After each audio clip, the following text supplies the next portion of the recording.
Bonjour et bienvenue pour un nouveau webinar par Catenda. Je suis Julien Benoît, CCO pour Catenda, et nous sommes ensemble aujourd'hui pour évoquer l'API ou les API de BeamSync. Qu'est-ce que c'est et à quoi ça sert? Donc je vais essayer de vous donner un aperçu des possibilités offertes par cette proposition d'API dans BeamSync. Nous sommes ensemble pour une quinzaine, une vingtaine de minutes peut-être, et je vais pouvoir commencer à vous présenter de ce dont il s'agit dès maintenant. Alors, API tout d'abord, la signification c'est Application Programming Interface, et si on met à l'envers en français, interface de programmation d'application. C'est rien de complexe derrière cette signification. Ce que je vais vous montrer ici, c'est la différence en fait de communiquer, la façon de communiquer avec un logiciel. Tout d'abord, vous avez la communication d'un être humain à une machine avec un logiciel. Ceci se fait par l'interface utilisateur, ou UI en anglais, User Interface. Et l'exemple que je peux donner, c'est en utilisant par exemple BeamSync. Je vais démarrer un projet ici.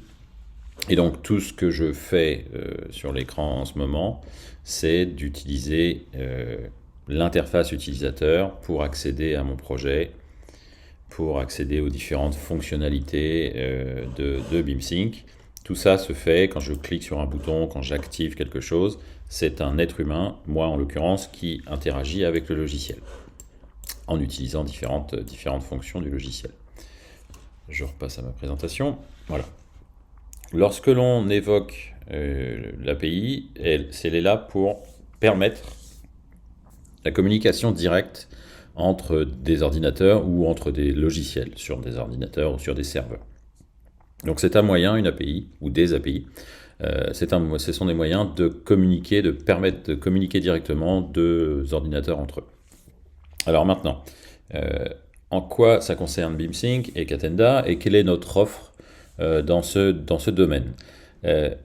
L'API de BeamSync est composée de trois domaines, je dirais, qui sont les suivants.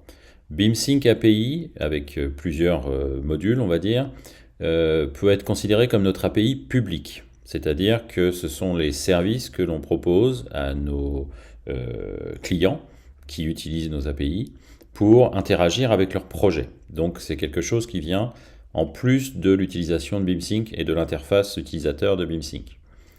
Pour extraire des informations en masse, interagir avec la plateforme, etc. J'y reviendrai un peu plus tard. BeamSync Boost est une offre spécifique que l'on considérera comme étant notre offre API partner, c'est-à-dire que des sociétés vont utiliser ces briques logicielles pour construire leur solution logicielle propre et la fournir à leurs propres clients. C'est-à-dire que BeamSync n'apparaîtra pas dans le produit final, mais seulement des éléments de BeamSync apparaîtront dans le produit final, et l'utilisateur final de ces produits ne verront pas du tout que BeamSync est impliqué dans la réalisation de l'outil. Ça, c'est la deuxième partie de l'API. Donc, premièrement, l'API publique, deuxièmement, l'API partner, et troisièmement, c'est l'API privée. Donc, c'est les API que l'on utilise en interne dans nos systèmes et dans nos services pour faire fonctionner les différents systèmes à l'intérieur de BeamSync. Et c'est une API que l'on fait parfois évoluer de privé vers public pour augmenter l'offre API de BeamSync. Alors, maintenant, vous pourrez vous demander quels sont les services qui sont disponibles dans nos API et quelles sont les briques logicielles disponibles.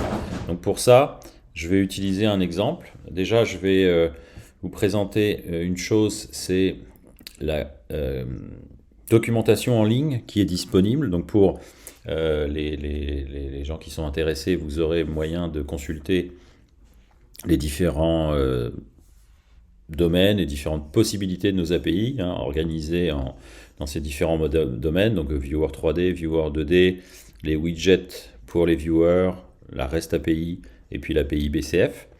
Alors, quelque chose que je n'ai pas dit tout à l'heure en introduction, mais je le rappelle maintenant, c'est un domaine de professionnel, c'est-à-dire qu'il faut être un développeur professionnel, compétent, formé, ou quelqu'un qui sait de quoi il s'agit, pour pouvoir bénéficier de l'utilisation pertinente et efficace de nos API. On est très vite confronté à des difficultés quand on est juste amateur, je dirais, et il faut vraiment confier ça pour être efficace à des professionnels. Donc voilà, donc nos API sont documentées en ligne. Vous trouvez la documentation via même l'interface de BeamSync. Vous voyez tout en bas ici, développeur API, et vous allez tomber sur la page vous donnant accès à la documentation. Donc dans les modules qui sont disponibles, je vais vous donner un exemple via un site qui s'appelle BeamSync Manager, qui a été développé par Simon Moreau, un ami de BeamSync depuis longtemps, qui a voulu montrer ici et fournir à une communauté d'utilisateurs quelques automatisations et services autour de BeamSync. Et parmi ceux-là, il a utilisé, pour faire ça, il a utilisé l'API de BeamSync, et ça permet de montrer de cette manière-là quelques possibilités de nos API. Donc je vais ouvrir un des premiers outils qui est une sorte d'extraction de quantité ou de qualification de quantité. Donc vous voyez qu'ici, on a l'utilisation du viewer 3D. Donc vous voyez que vous retrouvez le viewer BeamSync, ceux qui connaissent déjà, si je vous montre ce qu'on a vous voyez ici le viewer BeamSync dans l'interface de BeamSync. Maintenant le viewer dans l'interface de BeamSync Manager, vous voyez que c'est exactement le même viewer, avec particularité, c'est qu'il y a des éléments nouveaux. Par exemple ici, ces widgets-là sont aussi fournis par notre API. Donc c'est l'API widget pour le viewer. Donc voilà, deux exemples d'utilisation de ces éléments de viewer. Et puis troisièmement, toutes les infos qui sont sur la gauche, le choix du modèle, des révisions, la catégorie d'objets. Donc là, si je choisis par exemple les portes, la base de données va être interrogée pour extraire les types de portes par exemple. Et donc après, vous allez pouvoir regarder dans le viewer, avec des astuces de transparence et de colorisation, toutes les portes par type de ce projet, avec la définition en dessous ici, et pourquoi pas l'export de ces quantités. Donc voilà un exemple assez complet d'utilisation de différents modules de l'API, REST API pour la partie données du modèle, et l'API Viewer pour la visualisation, et les widgets API ici pour la partie de ces petits boutons qui permettent de naviguer dans les propriétés des éléments. Autre exemple que je peux vous donner pour les modules qui sont disponibles dans notre API, Catenda BOS, qui est une application à destination du bâtiment connecté et de l'exploitation maintenance au-delà de la construction de votre projet, on va dire, de la réalisation de votre projet. Le temps que je me connecte, voilà. Vous allez retrouver ici des briques logicielles également fournies par l'API, comme bien sûr le viewer, donc ça je viens de vous le montrer. Donc là c'est une autre implémentation du viewer avec l'utilisation croisée avec la REST API, c'est-à-dire qu'on utilise certaines propriétés d'éléments pour filtrer ce qui est montré dans le viewer. On va avoir le viewer 2D, pardon, voilà. Donc là vous retrouvez aussi l'utilisation de l'API de notre viewer 2D dans cette application Catenda BOS. Donc encore le viewer avec le petit joystick, enfin voilà, tout ça ce sont des éléments disponibles via nos API.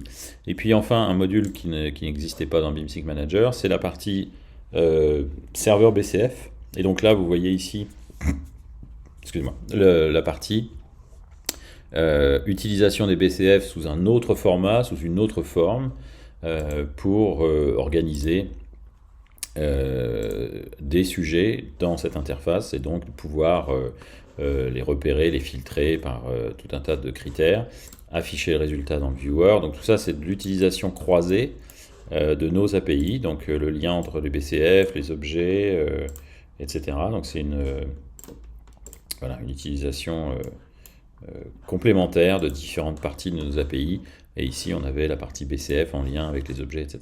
Voilà. Donc ça, c'est la démonstration de différents modules disponibles dans l'API de BeamSync. Ensuite, je voudrais vous expliquer de quoi avez-vous besoin pour bénéficier de nos API. Alors, comme je le disais tout à l'heure, il s'agit vraiment d'un domaine où vous avez besoin d'être développeur professionnel ou d'avoir des connaissances professionnelles dans le domaine, parce que ce sont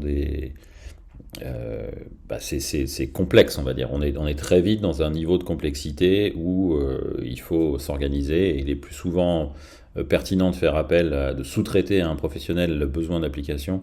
Vous gagnerez du temps et de l'argent plutôt que d'essayer de le faire vous-même. Donc ça, c'est vraiment un conseil. Sinon, vous avez donc déjà besoin d'avoir un contrat avec nous pour pouvoir accéder à ces API, et ça doit faire partie de notre proposition.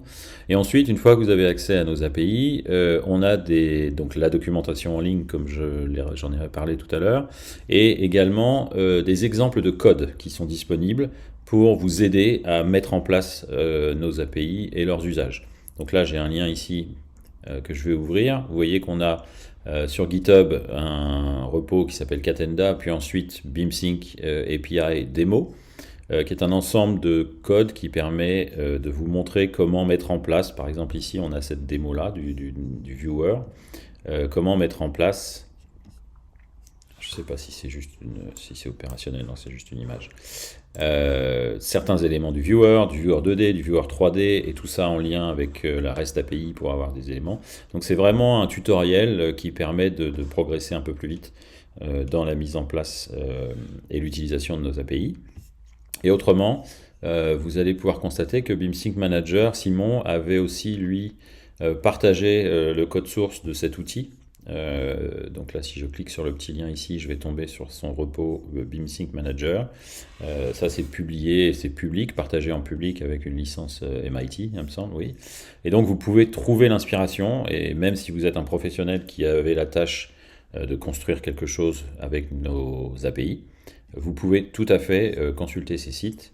Et puis, bien sûr, nous aidons nos clients à se mettre en route sur la construction d'une application ou l'utilisation de nos API. Donc, une fois que vous êtes coincé dans l'utilisation ou dans la documentation, nous sommes là pour vous assister, bien sûr, et vous aider dans l'usage de ces API. Voilà, ce sera tout pour aujourd'hui. J'espère que j'ai été assez explicite ou clair sur la définition de ces API, de ce que BeamSync propose à ses clients et les éventuelles possibilités de ce que vous pouvez faire avec. N'hésitez pas à nous contacter si vous avez besoin de plus d'informations au sujet de ces API et de l'offre Boost pour BeamSync. En attendant, je vous souhaite une excellente journée. Je vous remercie de m'avoir écouté et je vous dis à la prochaine fois. Au revoir.